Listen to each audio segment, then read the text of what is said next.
Hello, welcome to Kumari homely cooking. இன்னைக்கு நம்ம என்ன பார்க்க போகிறோம்னு சொன்னால், ஒரு ஈவினிங் ஸ்நாக்ஸ் ரெசிபி பார்க்க போகிறோம். உருளைக்கிழங்கு போண்டா. 1/2 கிலோ உருளைக்கிழங்கு. இது தண்ணியில் உப்பு போட்டு 3 விசில் குக்கரில் வேக வச்சு தொலி நீக்கி வச்சுருக்கேன். இதுக்கு தேவையான ஒரு பெரிய வெங்காயம் குட்டியாக கட் பண்ணி வச்சுருக்கு, மல்லி இலை, 2 பச்சை மிளகாய், ஒரு பீஸ் இஞ்சி, ஒரு லெமன், கறிவேப்பிலை, கொத்தமல்லி. தேவையான கடுகு, உளுந்தம்பருப்பு, கரம் மசாலா, கொஞ்சமாக சோடா உப்பு, பெருங்காயம், கடுகு, மஞ்சள் தூள், தேவையான மிளகாத்தூள். இதை இனி எப்படி பண்ணலான்னு பார்க்கலாம். ஃபஸ்ட்டு இதை மசித்து எடுத்துகிட்டு வந்துடலாம். இப்போ உருளைக்கிழங்கு போண்டாக்கான மாவு ரெடி பண்ணிடலாம். இது 1 கப்பு மாவு. இதுக்கு 1 கைப்பிடி அளவு அரிசி மாவு, 1 கப்பு கடலை மாவுக்கு 1 கைப்பிடி அரிசி மாவு, 1 பிஞ்சு சோடா உப்பு, சமையல் சோடா 1 பிஞ்சு, தேவையான உப்பு போட்டு கொஞ்சமாக தண்ணி விட்டு தோசை பேட்டா பதத்தில் கலக்கி எடுத்துடலாம். இப்போ இந்த மாவில் ஒரு 2 ஸ்பூன் மிளகாத்தூள் போட்டு செஞ்சிடலாம். அரிசி மாவு, கடலை மாவு, 1 பிஞ்சு சோடா உப்பு இவ்வளையும் போட்டு தோசை மாவு பதத்தில் கரைச்சிடலாம். கரைச்சி ஒரு 10 நிமிஷம் ஊற வைக்கணும்.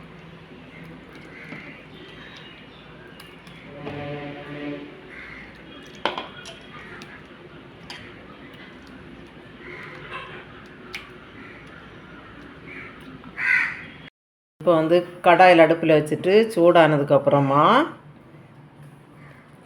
1 ஸ்பூன் கடுகு, 1 ஸ்பூன் உளுந்தம்பருப்பு போட்டு நல்லா மிக்ஸ் பண்ணிடலாம்.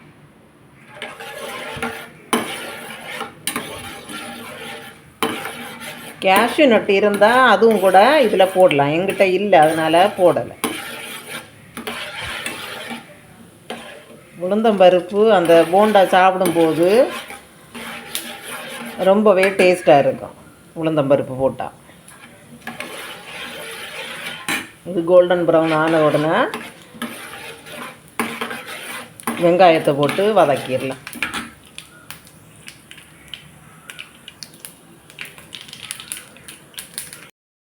இப்போ கடுகு நல்லா வெடிச்சாச்சு. இதில் குட்டியாக கட் பண்ணின பெரிய வெங்காயம்,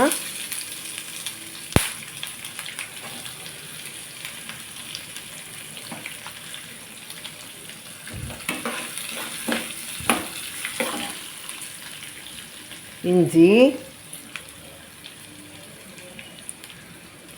குட்டியாக கட் பண்ணின பச்சை மிளகாய் 2, இதையும் போட்டு கொஞ்சமாக உப்பு போட்டு வதக்கிடலாம்.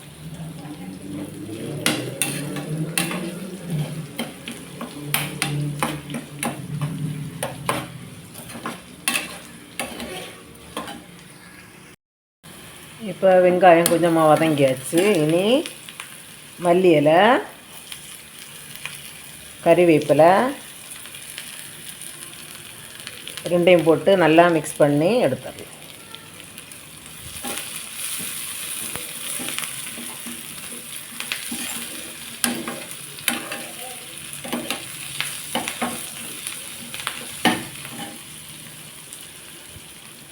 இப்போ நல்லா மிக்ஸ் பண்ணியாச்சு. இனி நம்ம இந்த 3 விசில் விட்டு வேக வச்சுருந்த மசிச்சு வச்சுருந்த உருளைக்கிழங்கையும் இதில் போடலாம்.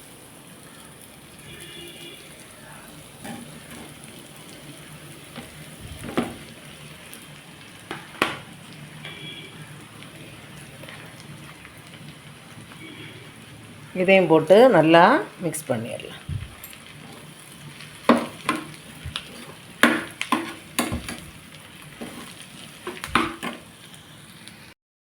இப்போ உருளைக்கிழங்கையும் போட்டு நல்லா மிக்ஸ் பண்ணியாச்சு. இதில் உப்பு கம்மியாக இருக்குது, கொஞ்சம் கூட உப்பு போட்டுடலாம். தேவையான மஞ்சள் தூள், பெருங்காயத்தூள் போட்டு நல்லா மிக்ஸ் பண்ணிடலாம். கொஞ்சமாக கரம் மசாலா அதையும் போட்டு நல்லா மிக்ஸ் பண்ணி எடுத்துடலாம்.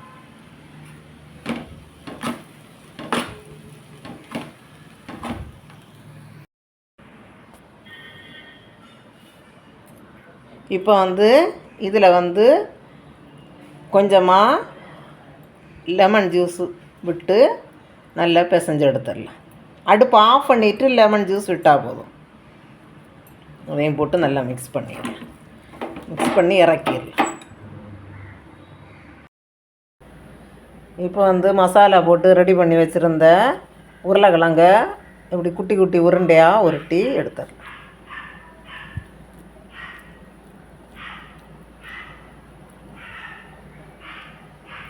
கையில் கொஞ்சம் ஆயில் அப்ளை பண்ணிட்டு பிடிக்கணும், அப்போ கையில் ஒட்டாது.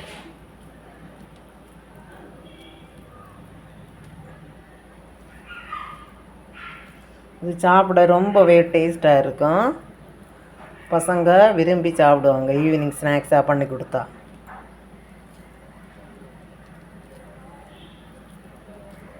இனி எண்ணெய் சூடானதுக்கப்புறமா இதை கடலை மாவில் முக்கி போட்டு எடுத்துடலாம். இப்போ எண்ணெய் நல்லா சூடாயாச்சு. இனி இந்த உருளைக்கிழங்க கடலை மாவு மிக்சரில் மிக்ஸ் பண்ணி பொரிச்சு எடுத்துடலாம்.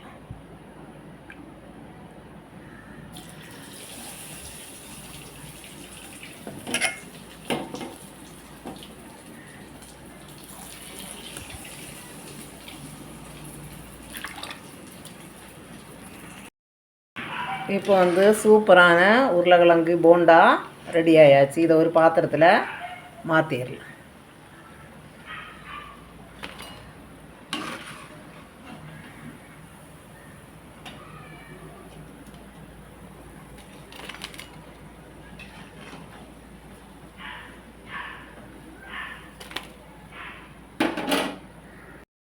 நல்ல சாஃப்டான உருளைக்கிழங்கு போண்டா ரெடி ஆயாச்சு. இது சாப்பிட டீக்கு கூட சாப்பிட ரொம்பவே டேஸ்ட்டாக இருக்கும். பசங்க ரொம்ப விரும்பி சாப்பிடுவாங்க. எல்லோரும் வீட்டில் ட்ரை பண்ணி பார்த்துட்டு எப்படி இருக்குன்னு கமெண்ட் பண்ணுங்கள். பிடிச்சிருந்தா லைக் பண்ணுங்கள், ஷேர் பண்ணுங்கள், சப்ஸ்கிரைப் பண்ணுங்கள். தேங்க்யூ.